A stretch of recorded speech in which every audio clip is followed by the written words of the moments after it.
Silent પર રાખીએ તો સારું.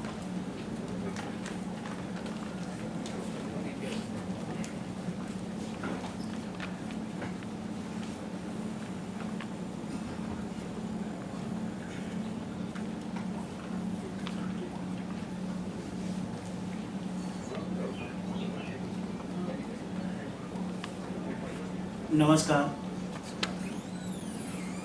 સરદાર ભવન ટ્રસ્ટના આ ચર્ચા ચોરામાં હાર્દિક સ્વાગત છે. સદીઓથી માણસ પોતાની જિંદગીમાં કંઈક ને કંઈક કરીને એ આગળ વધે છે.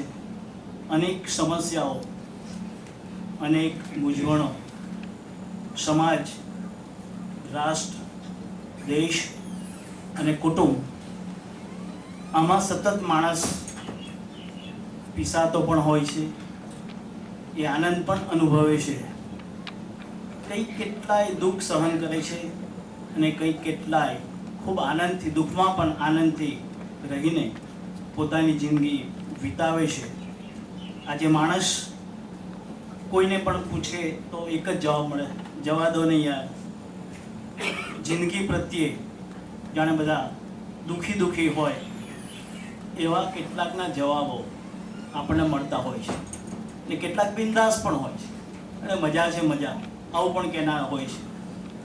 આપણે સરદાર ભવન ટ્રસ્ટના ઉપક્રમે આ 64મો ચર્ચા ચોરો યોજી રહ્યા છે અને એ ચર્ચા ચોરામાં આપણા બધાનું જ ભાગ્ય કહી શકાય કે ભાગ્ય ઝા સાહેબ આજે આપણને મળ્યા છે. આપણે તાળીઓથી એમને પહેલાં વધારીએ. 3 વર્ષ પહેલાંની ઘટના એમનું નક્કી થયું અને ફોન આવ્યો કે હું નહીં આવી શકું. એટલે 3 વર્ષ પછી એ આપણા હાથમાં આવ્યા છે અને એ પણ એક જિંદગીને લઈને. જિંદગી જિંદાદિલીનું નામ છે. જ્યાં જિંદાદિલી હોય ત્યાં હૃદય પાસ થાય અને એ જિંદગી સરળતાથી, સહેલાઈથી જ્યારે કોઈ માણસ જીવે, બધાને જ ખબર છે કે જિંદગી શું છે, છતાં એ જિંદગીથી હરખાતો નથી, બલકે એક ભાર લઈને જીવતો હોય એવું પણ મહેસૂસ થાય છે. અત્યારે સમગ્ર વિશ્વમાં ટેન્શન જ્યાં જુઓ. અને એમાં માણસ જ્યારે જીવતો હોય ત્યારે ભાગ્યેશ ઝા સાહેબ જેવા એક વિષય લઈને આવે. જિંદગી જિંદાદિલીનું નામ છે. જેના જીવનમાં જિંદાદિલી છે એ ખૂબ સરળતાથી પોતાની જિંદગી જીવી જાય છે. પણ જિંદાદિલી હોવી જોઈએ, જરૂર છે આજે જિંદાદિલીની. અને ભાગ્યેશ ઝા સાહેબ પણ આપણને એ અંગે કહેશે જ. કોઈકે કહ્યું છે કે જિંદગી खूबसूरत है, हमें जीना नहीं आता, हर चीज में नशा है, हमें पीना नहीं आता. તો આવી જ આ જિંદગીને માણવા માટે કદાચ તમે આમંત્રણ પત્ર પણ વાંચ્યું હશે. એમનો એક શેર આપણે કોટેટ કર્યો છે કે તમે બહારનું ઉઘાડો તો સારું. તો ટ્રસ્ટના પ્રમુખ શ્રી અશ્વિનભાઈ શાહ સાહેબની વિનંતી કે તેઓ આવકાર પ્રવચન આપે અને એમનું સ્વાગત પણ કરે. અશ્વિનભાઈ શાહ.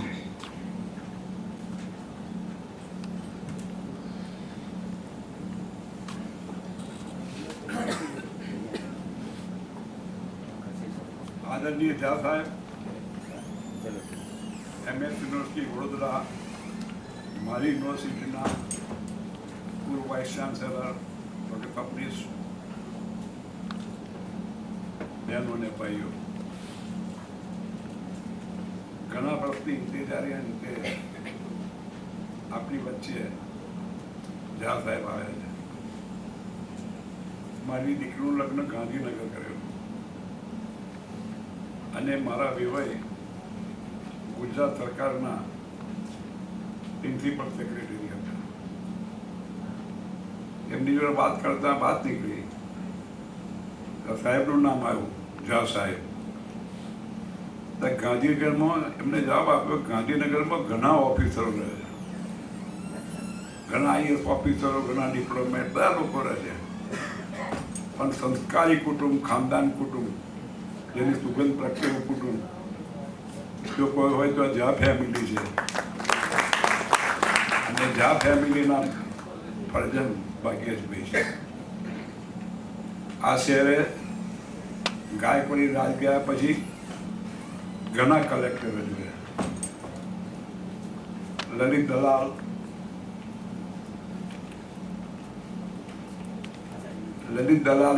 કલેક્ટર હતા, ગુજરાતી કલેક્ટરો, યાજ્ઞિક સાહેબ, ગિરીશભાઈ, પરમાર સાહેબ અને ઝા સાહેબ.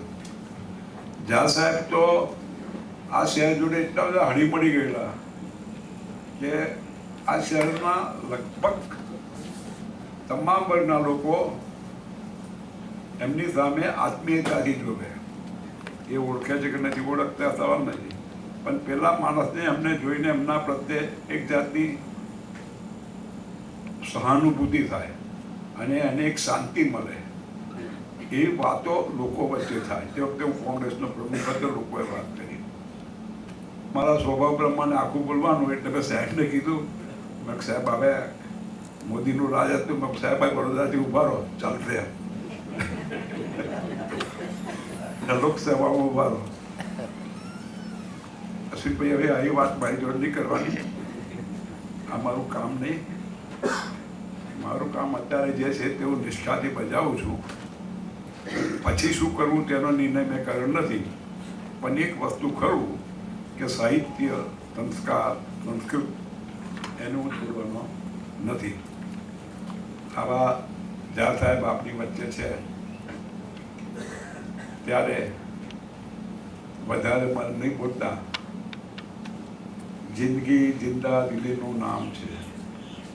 આ વિષય નક્કી કરવામાં 3 વખત જુદા જુદા વિષય આપી. છેલ્લે મારા કારબાર છપાઈ ગયા અને એમનો ફોન આવ્યો, અશ્વિનભાઈ આ નેગેટિવ છે, સારું પેલું કીધેલું છે, તમે પોઝિટિવ વિષય રાખો. મેં કહું હું કે જિંદગી જિંદા દિલીનું નામ છે. ફળફળ થશે ને, મેં તમે હુકમ કરો એ થશે. તે બધા કાર તમને સ્ટીકર વાળા મળ્યા છે.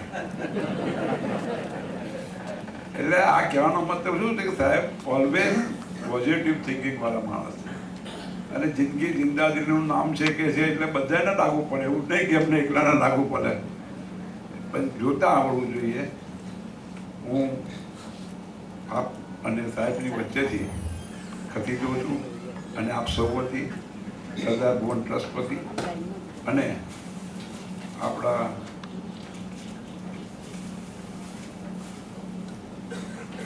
વડોદરા વતી સાહેબનું સ્વાગત કરું છું.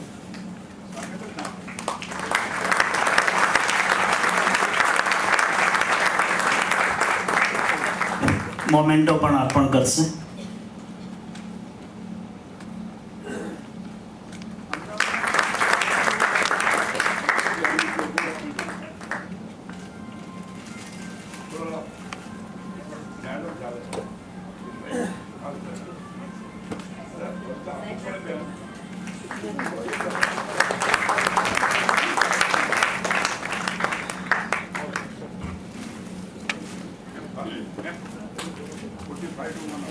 ભાગ્યેશભાઈ, ઝા સાહેબ, હવે ધોધમાર વરસો તો સારો.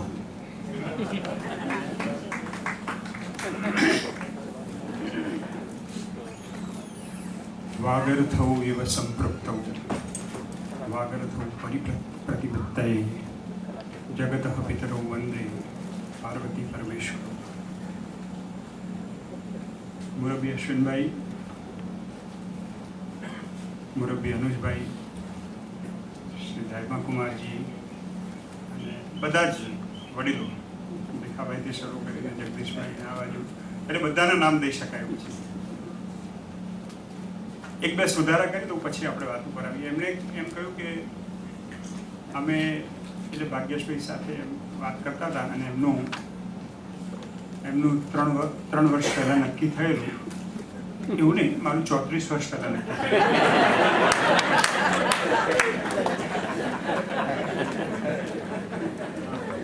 એટલે આજે આ મારી વાઈફને પણ મૂક્યા હતો ને એટલે મને લાગી આવ્યું જરા.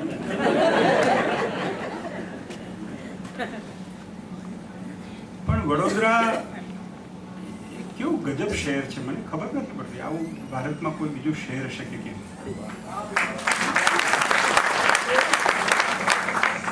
હમણાં રામધારીસિંહ દિનકર ના 2 પુસ્તકોને 50 વર્ષ થયા. એનો એક બહુ ભવ્ય ઉજવણી દિલ્હીમાં વિજ્ઞાન ભવન ખાતે હતી અને દેશના બહુ સાહિત્યકારો ત્યાં આવેલા અને હું પણ ગુજરાત સાહિત્ય અકાદમીના અધ્યક્ષ તરીકે કોઈ રીતે એ લોકો ઓળખતા હતા. ઘણી વાર શું સરનેમથી પણ ભૂલ પડે, એ લોકો જા ગણી બિહારી ગણ્યા, એમાં ફાયદો હંમેશા થતો નથી. મને એક વખતે બિહારમાં ઇલેક્શન ડ્યુટી મળી ગઈ સરનેમના લીધે અને એના લીધે એટલા બધા ગાયત્રી મંત્રો કરવા પડ્યા કારણ કે રોજ સાંજે તમને નક્કી કરવું પડે કે હવે આવતીકાલે જીવતા રહેશું કે નહીં. એટલા ગોળીબારો થાય ને એટલું એ ઇલેક્શનની ડ્યુટી ત્યાં કરવી એટલે એટલી તકલીફવાળું હતું. પણ એ બધા મિત્રો સાથે વાત કરી ત્યારે મેં વડોદરાનો ઉલ્લેખ કર્યો. મેં કીધું સિવિલ સર્વિસમાં હોવું એક વાત છે, પણ એક ગામ તમને જુદી રીતે તમારી જિંદાદિલી બતાવે, તમારી સામે દર્પણ ધરે, એ ઘટના એક વ્યક્તિ ભૂલી જાઓ, પણ મને એવું લાગે છે કે એ આ 21મી સદીની એક સાંસ્કૃતિક ઘટના છે કે જ્યારે આખું ગામ 15 લાખ લોકો ભેગા થઈને જુદી રીતે એમ કે તમે આઈએએસ હો તો તમારા ઘરના, પણ તમે કવિ પહેલા, આવું કોણ કે? અને એક બીજો ઇતિહાસ હશે કદાચ, 10 વર્ષ થયા આજે, પણ એક પણ મહિનો એવો નથી ગયો કે વડોદરાથી એક આમંત્રણ ના આવ્યું.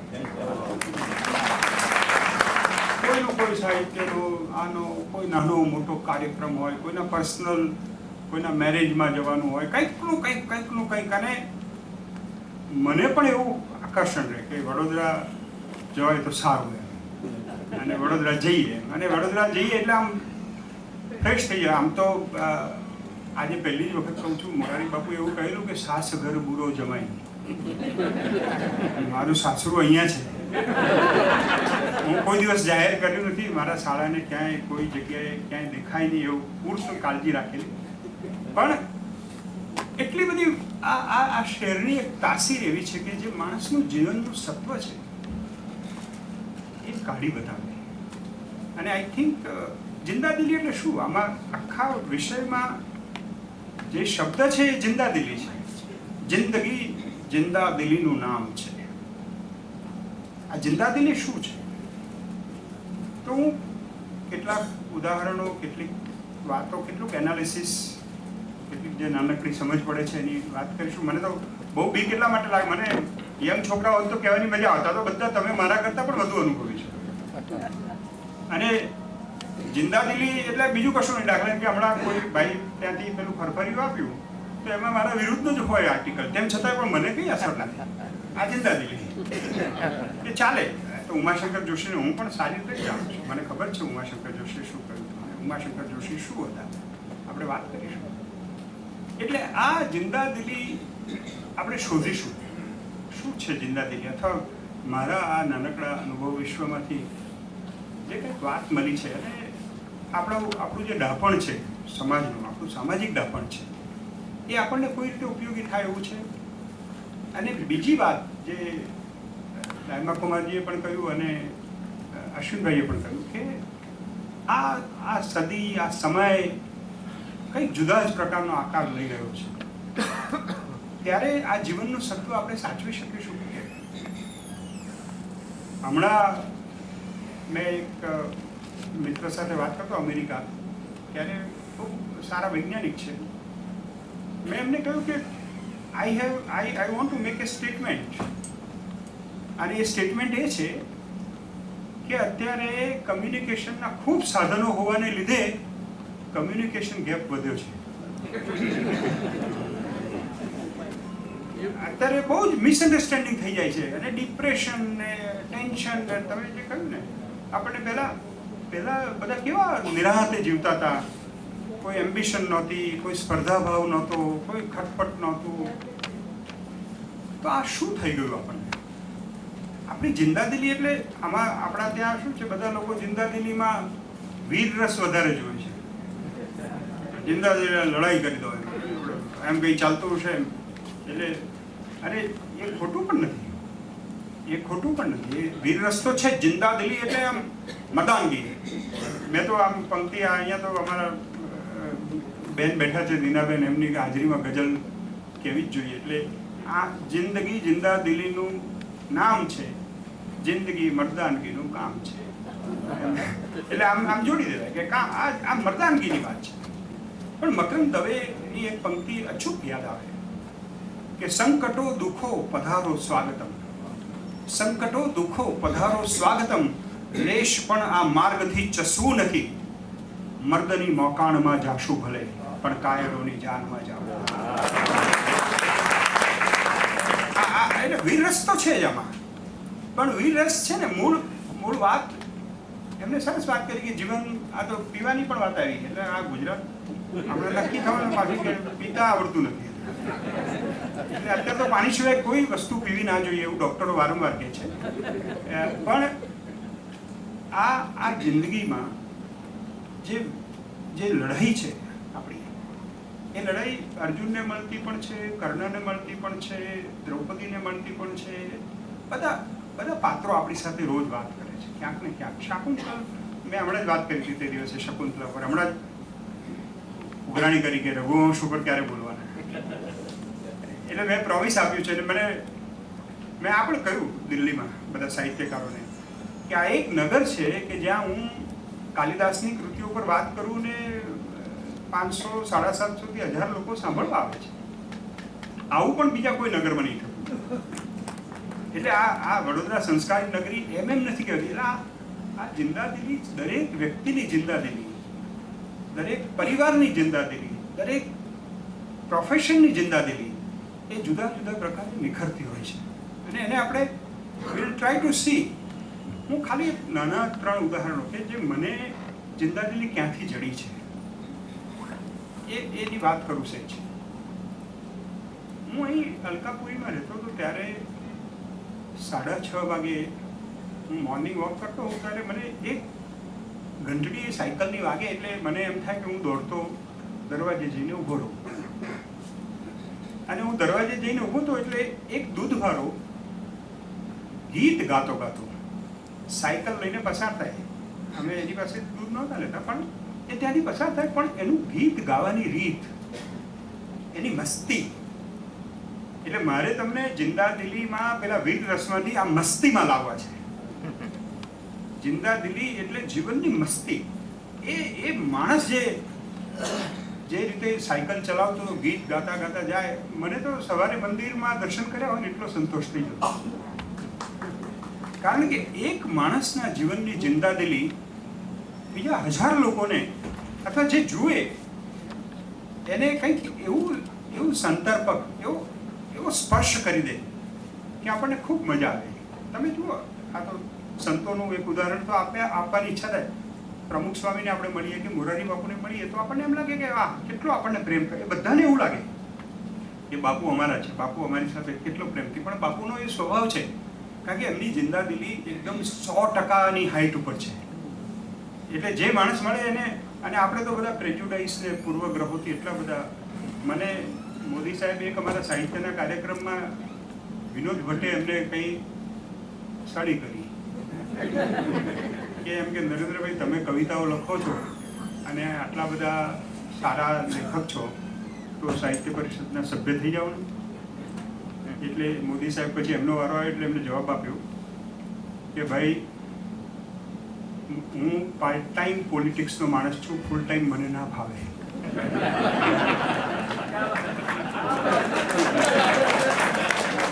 આ સાહિત્યનું રાજકારણ હું થાકી ગયો. મને હજી 1.5 મહિનો થયો છે, હું થાકી ગયો. એટલે આટલી બધી ગાળો શાની માટે? આપણે એ મજા કરવાની. આપણે સાથે આ કવિતા તો આનંદની વાત છે. એમાં શેની આ જૂથબંધી? આ ઓછા કવિ છે ને આ મોટા કવિ છે ને આ નાના કવિ છે ને આમને તો ના બોલાવાય ને આમને તો ના બેસાડાય ને આમને કેમ આમ કર્યું ને આ તો સ્વાયત્તાનું શું થશે ને એટલા બધા ભારે શબ્દો વાપરે. ત્યારે ગાંધીજી યાદ આવે. જો આપણા કેવા માણસો આપણને કેવી મદદ કરી છે. ગાંધીજી એમ કે કોશીઓ પણ સમજી શકે એવું સાહિત્ય રચ્યું. એવી સિમ્પ્લિસિટી પણ હોય. અને તમે લખો, આપણે ખાખરા જ ખાવા એવું જરૂરી નથી, વેડમી પણ ખાઈએ, પણ જમાડીને ખાઈએ, મજા કરીએ. આ જિંદગી યાર આપણને ભગવાને શબ્દો આપ્યા છે, આપણી પાસે કોઈ ટેલેન્ટ આપી છે, કંઈક સરસ્વતીનું વરદાન છે, તો આપણે એનો સારો ઉપયોગ કરીએ. પણ આ જિંદાદિલી એ કેમ નંદવાઈ ગઈ આપણે જીવનમાં એટલો બધો આનંદ કરનારા લોકો. એટલે આ દૂધવાળો એક વ્યક્તિ છે. બીજો એક વ્યક્તિ બહુ જ શરૂઆતમાં હું ગોધરામાં મારું પોસ્ટિંગ હતું અને 1981માં તોફાનો થયા હિન્દુ મુસ્લિમ, અને હું બહુ જ દોડી જવું ને ઘેર બહુ મોડો આવું ને. તો અમારા ઘર આગળ, એટલે હું સરકારી મકાનમાં નહોતો રહેતો, તો અમારા ઘર આગળ એક તબડકાવાળો રહે. મેં જોયું કે એની આંખમાં ખૂબ પ્રેમ છે, એટલે મેં બહુ સંબંધ બાંધ્યો એની સાથે. એટલો બધો માણસ આખો દિવસ તબડો, એની કંઈ આવક જ નહીં હોય. આઈ ડોન્ટ થિંક કે એને પૂરું ઘરનું પણ પૂરું કરી શકતો હશે, પણ એટલી મસ્તીથી માણસ જીવે અને એની એટલી બધી તાકાત કે તમે જેટલો પ્રેમ બતાવો એટલો જ, કદાચ થોડો વધારે પ્રેમ એ બતાવે. ઇવન પોલીસવાળા પણ મારે ઘેર જાય ને હું પ્રવાસમાં હોઉં તો મારા વાઈફ એકલા હોય તો ના જવા દે, ત્યાં ઉભા રહો, બેનને પૂછીને આવું સાહેબ ક્યારે આવવાના છે.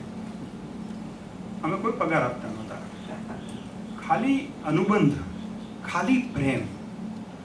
એટલે આ નાના નાના લોકો એવા આપણને મળે છે જીવનમાં. અમારો ડ્રાઈવર હતો, મુસ્લિમ હતો, પણ આજે પણ મારી પાસે કાગળો, હમણાં હું બધું કાઢું છું તો જોઉં છું તો એના કાગળો આવ્યા છે અને લખે કે ગોધરાથી યુસુફને જય શ્રી કૃષ્ણ. કારણ કે એને ખબર હતી કે સાહેબ આવતા જતા ઘરમાં જય શ્રી કૃષ્ણ થાય છે. તો એટલે મને એવું લાગે છે કે આ જીવન છે ને, એક વખત તમે એને ખોલી દો ને કશા પૂર્વગ્રહો વગર. અને હું તો બહુ મારા 42 વર્ષમાં જો એક મારી મોટી નિષ્ફળતા હોય ને તો એ પ્રોટોકોલની છે. હું એવું માનું છું બહુ ડીપ રીતે કે પ્રોટોકોલ ઇઝ ખોટોકોલ. કોઈ પ્રોટોકોલ રાખવાનો નથી. એટલે બરાબર આપણે ભાઈબંધી રાખો ને, આપણે એમાં શું વાંધો છે.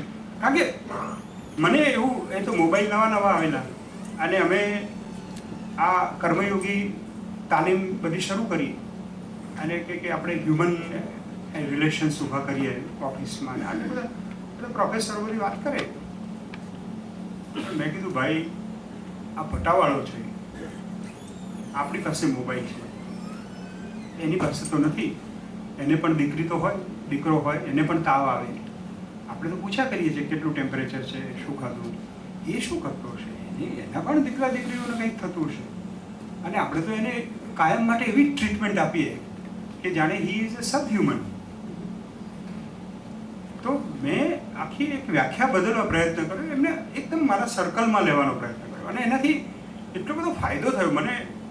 અત્યારે આ 42 વર્ષની આઈએએસની નોકરી પછી મને એક, જો કોઈ બહુ મોટો સંતોષ હોય ને તો મને એમ લાગે કે જે લોકો માટે બહુ જ ગાળો દેવાય ગામમાં, એવા લોકોએ પણ મને પ્રેમ કર્યો છે. કારણ કે મેં એમને પ્રેમ, અને આ પ્રેમનું બહુ જબરજસ્ત વાત છે. તમે જો સાચા દિલથી પ્રેમ કરો ને તો સામેની વ્યક્તિની તાકાત નથી, અંડરલાઈન તાકાત નથી કે તમારો પ્રેમ રિજેક્ટ કરે. આ હ્યુમન બિંગ, આ આપણી એક વિશિષ્ટ આપણી શક્તિ છે. એટલે જિંદાદિલી એ બેઝિકલી મને પેલા જેપાજી તબડકાવાળા પાસેથી શીખવા કે સાહેબ સાધનોનું મહત્વ નથી, મને તમારા માટે નિસ્બત છે, મને તમારા માટે પ્રેમ છે. તમે હો ત્યારે હું બોલું પણ નહીં, ભજન ગાય. પછી તો આ ડીજી વણઝારા ને અમે બે સાથે હતા, એટલે અમે વણઝારાને મેં કહ્યું, મેં યાર આપણે ચાલો આની ઝૂંપડપટ્ટી જઈએ. તો અમે ઝૂંપડપટ્ટીમાં ભજન કરવા જતા હતા, હું ને વણઝારા બંને. અને બહુ રાત્રે 2 વાગ્યા સુધી બેસીએ, કારણ કે એમ નહીં મારવાડી નહીં ગુજરાતી એવા ભજન ગાતા હતા અને બહુ મજા આવે. સરસ સૂરમાં ગાય અને તબલા એક જ સાધન ને બધા આખી રાત પેલા મંજીરા હોય અને બહુ બહુ સરસ ગાય. તો મને એમ લાગ્યું કે આ જીવનનું તત્વ કેટલું બધું એમને સાચવીને પડ્યું છે. આપણે ભૂલથી એવું માનતા થઈ ગયા છીએ કે આપણે સુટેડ બુટેડ હોઈએ કે આપણે આમ હોઈએ કે તેમ હોઈએ તો આપણામાં જીવનનું બહુ સુગંધ આવી જાય. એવું કંઈ છે નહીં. અને એ પ્રોટોકોલને હરાવનારું જે તત્વ છે ને એ જિંદાદિલી છે. જે માણસમાં જિંદાદિલી છે ને એને પ્રોટોકોલની જરૂર નથી પડતી. એ માણસ ગમે તેવો હોય, એ દૂધવાળો હોય, એ તબડકાવાળો હોય, એ પટ્ટાવાળો હોય, એ ડ્રાઈવર હોય, કે પ્રેસિડેન્ટ હોય કે પ્રાઇમ મિનિસ્ટર હોય કે ગમે તે હોય, એનું જીવનનું તત્વ એ જ એની ઓળખ બનતી હોય છે. અને આપણે એવું માનતા હોઈએ કે બધા લોકો સુખી હોય છે, બધાને એટલા બધા પ્રશ્નો હોય છે. હમણાં ગાંધીનગરમાં સિવિલ હોસ્પિટલમાં એક ભાઈ કેસ કરાવતા હતા. એટલે એને પૂછ્યું, બોલો નામ? એટલે કે લક્ષ્મણભાઈ પિતાંબરદાસ પટેલ. કે ઉંમર? કે 49 વર્ષ. કે પરણેલા છો કે કુંવારા? કે ના, પણ આ તો 12 વાગ્યું છે.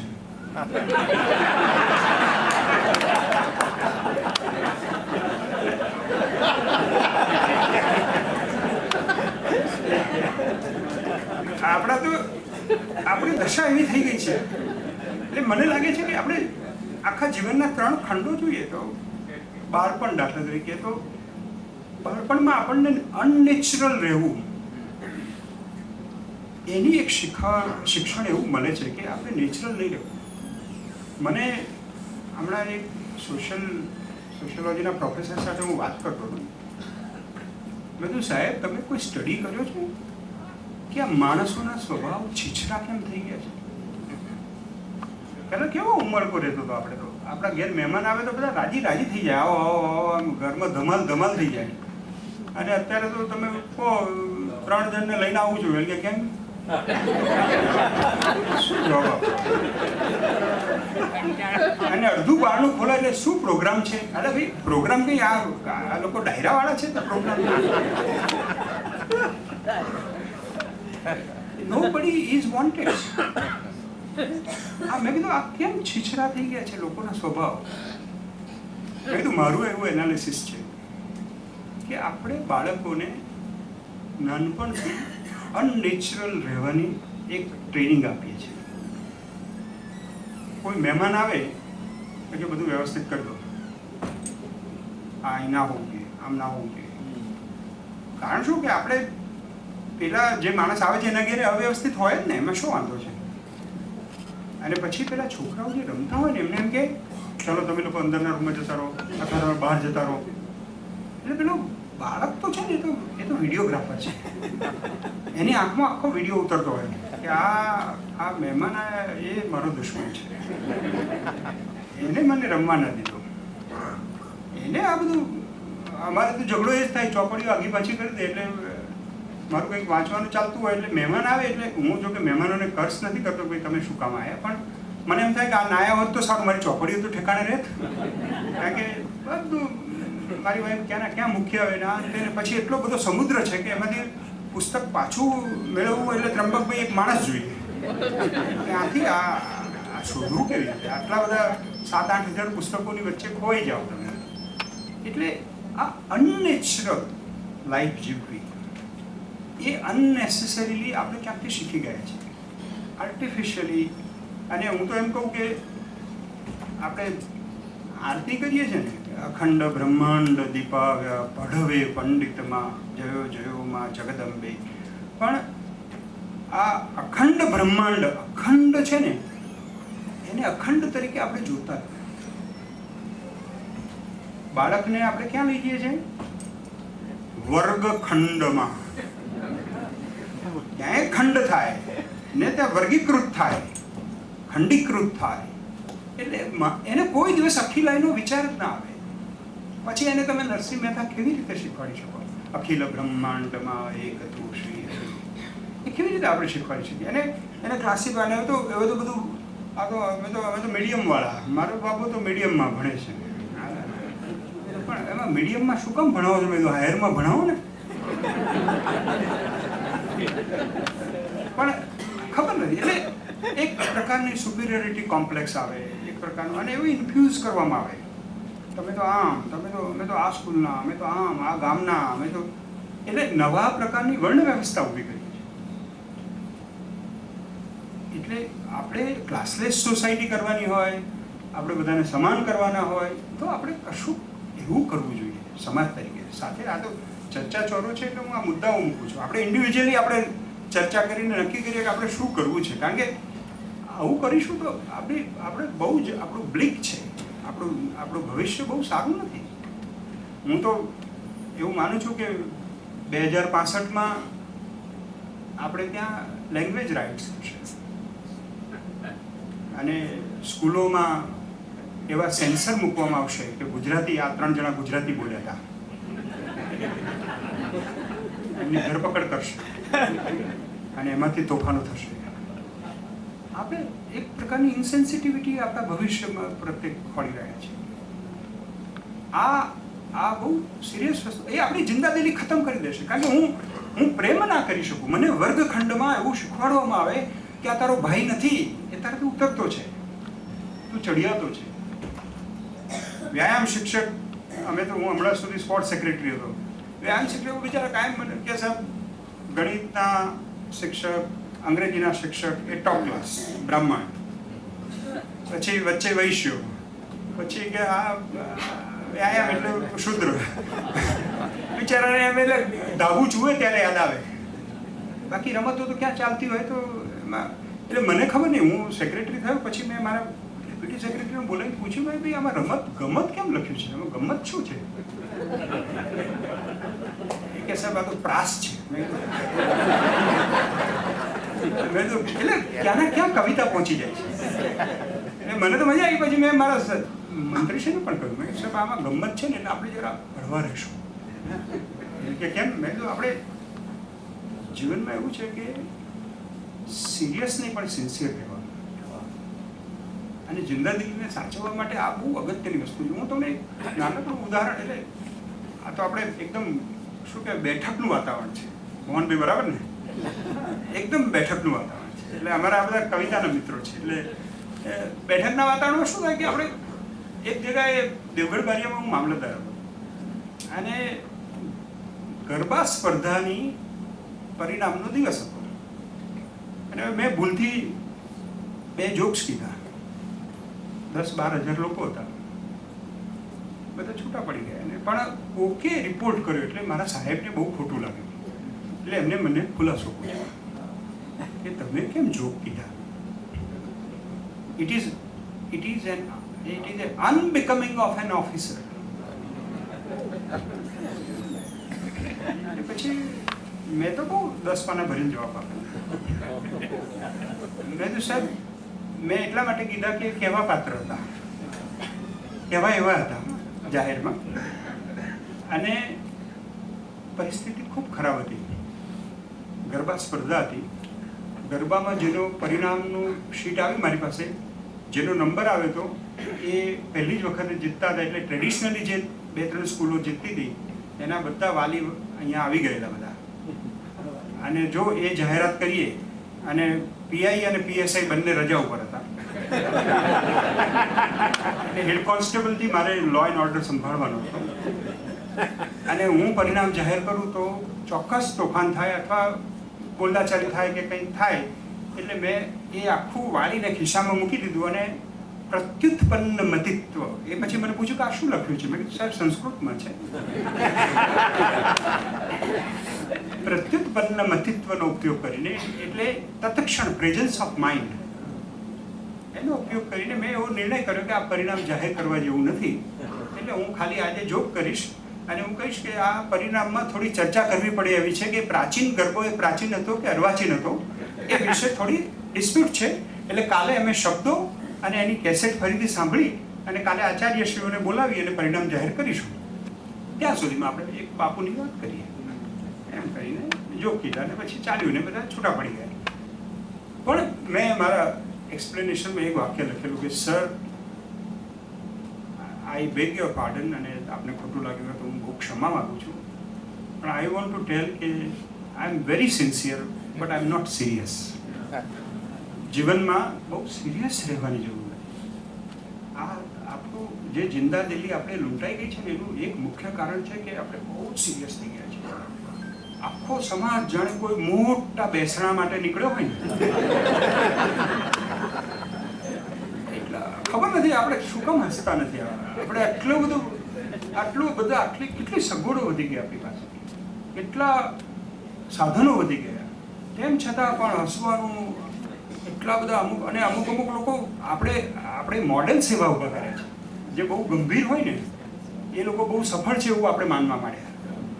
એટલે એક સામાજિક સ્વીકૃતિ એની વધારે થઈ એટલે પછી કે આ તો રહેવા દો ને હવે તો હસાવી દેશે એટલે એમાં મજા નહીં આવે. એટલે મને વિનોદ ભટ્ટ મને કહેતા મને કે ભાગ્યેશભાઈ, મેં કીધું સાહેબ તમારું તો જીવન સફળ થઈ ગયું, તમે કેટલા લોકોના જીવનમાં હાસ્ય આપ્યું. કે શું હાસ્ય આપ્યું સાહેબ, માથી તો બેસણામાં નથી જવાતું.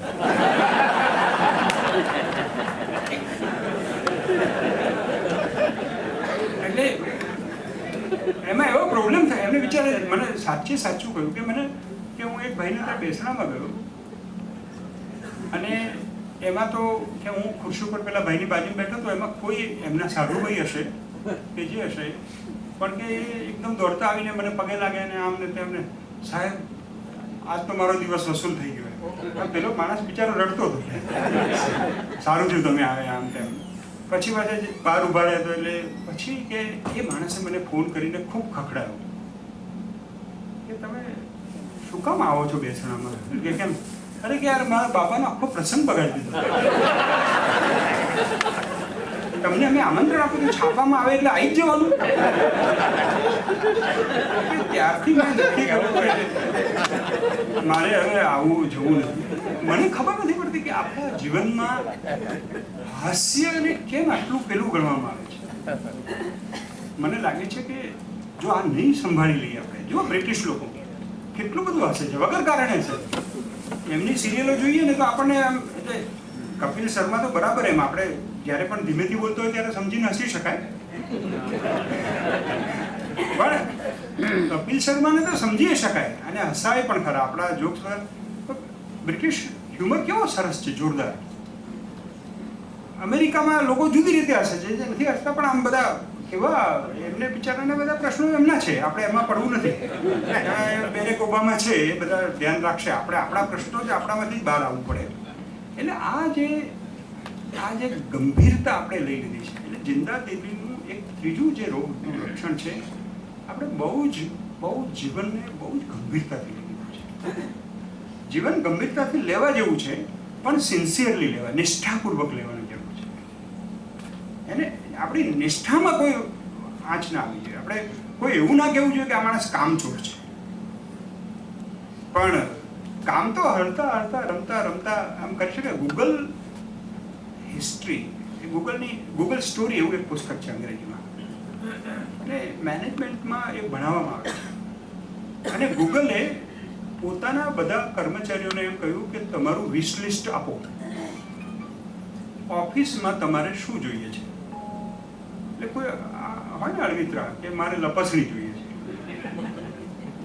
કોઈએ કહ્યું કે કોફી અને સેન્ડવિચ મારા ફ્લોર ઉપર પણ મળવી જોઈએ, કોઈએ કહ્યું કે મને આ ટાઈ પહેરીને આવવું ગમતું નથી. મને 1000 સૂચનો હતા ને બધા સ્વીકારી લીધા. અને એમણે કહ્યું કે અમે તમારા બધા સૂચનો સ્વીકારે છે, હવે અમારા સૂચનો સાંભળો. ત્યારે ગૂગલ આખી દુનિયા ઉપર રાજ કરે છે સાહેબ. તમે સંવાદ કરો ને, આપણે તો ઓફિસમાં જઈએ એટલે યસ સર. અરે બરાબર છે, આપણે સન્માન આપો ને, પણ સન્માન કામથી આપો ને. હું તો હંમેશા, મને ઘણા બધા અમારા ઓફિસર આવે ને તો ઊભા જ રહી. મેં ઊભા શું કામ રહો છો, બેસી જાઓ ને ભાઈ. તમે કામ કરીને મને મજા જ આવશે. તમે કામ કરશો એટલે મને ખબર જ પડી જશે. કામ કરો સખત, પણ ઊભા રહીને જ માન આપવું એટલે આપણે એક એવા પ્રકારના વાતાવરણમાં છે કે જેનાથી આપણી જે જિંદાદિલી હતી આપણી નહોતી એમ નહીં. આપણા લોકો બહુ જબરજસ્ત. અને જો તમે કર્ણ જેવો માણસ આટલું બોલી શકે, આટલું બધું વર્ણ વિગ્રહ હતો, તેમ છતાં કે દૈવાયત્તમ કુલે જન્મ. ક્યાં ગયા વ્યાસ સાહેબ? હરીશભાઈને મેં ક્યાંક જોયા. હા, ઓ બોસ, સોરી ફોર ધ ઇન્કન્વીનિયન્સ. દૈવાયત્તમ કુલે જન્મ. અહીં આવી જાઓ ને સાહેબ, હરીશભાઈ અહીં આવો પ્લીઝ. હરીશભાઈના અવાજથી અમને આખું સંસ્કૃત શોભી ઉઠે. દૈવા યત્તમ કુલે જન્મ બધા યત્તમ તુ પૌરુષ.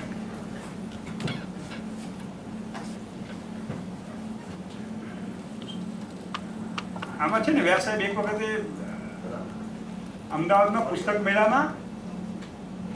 મેળામાં વિનોદ ભટ્ટને બોલાવેલા. ત્યારે એટલું બધું ઓડિયન્સ થઈ ગયું એટલે વિનોદ ભટ્ટે કહ્યું કે ભાઈ ઓડિયન્સને અહીં સ્ટેજ ઉપર બેસવા દો, ખાલી એ લોકો બોલે નહીં એટલું ધ્યાન રાખજો.